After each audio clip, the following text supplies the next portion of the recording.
You just recently had surgery on your hand because of arthritis in your hand. You've also had carpal tunnel surgery in your right hand as well, right? So one of the things we're looking at when we do this is you need to be sitting where your hands are at a 90-degree angle, your elbow and at your elbow you're at 90 degrees. So you've got your forearm and your upper arm are at a 90-degree angle when you're typing. So when you put your hands on this ergonomic keyboard, is it still at a 90-degree angle to your body? You look like you're still kind of in a probably good... should be. We do have another Just a seat little cushion bit that we more. can put up, or you can get a chair, an office chair that adjusts and Yeah. can sit you up a little higher. Because I noticed at the other table that you also sit at, you were sitting kind of low. I am. So you might want to sit a little higher to get this at a 90-degree angle. But what we're more worried about right now is your wrist. So what I brought to you is an ergonomic keyboard.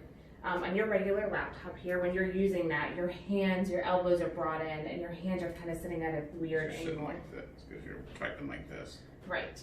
So this keyboard has a split keyboard for you. They have some that actually separate, and you can set them at the angle that you want.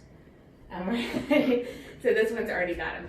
So instead of your hand sitting straight in front of you like this, which is not really a natural position, you're sitting more like this. So if you want to put your hands on the keyboard, do you feel like that's a little more natural for you?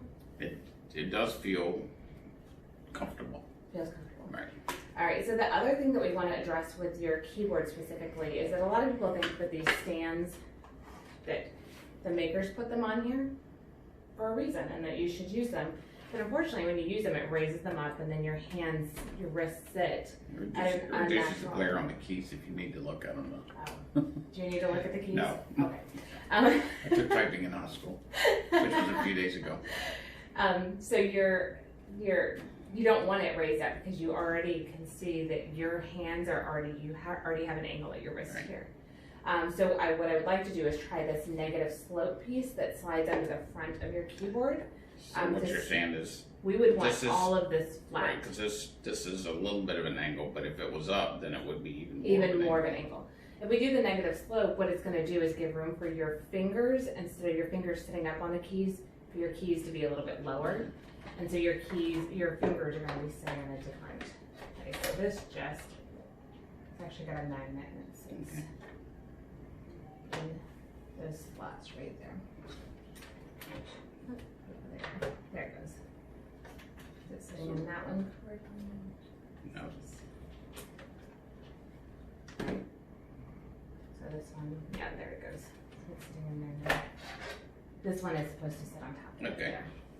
there. So now if you put your hands on there, so if you were sitting up, which we have a seat Which I think, yeah, I'm gonna get that over mine because it feels awkward because it's putting a lot of pressure on the right, wrist. and we so- don't, and you may not even need the negative slope, so we're just trying it today. Right. So does that feel, It just feels odd because I'm not used to you're it not doing used that. to it? But when we're looking at it, we're looking Right. at this, and you don't have Straight. any kind of angle at your wrist, which I think is going to help a lot with where you've had surgery on your hand. So this is your palm rest, and people often think your palm rest is supposed to be there when you're typing. It's really when you're resting. It's Right. just what it says. You're supposed to rest there, not be using it.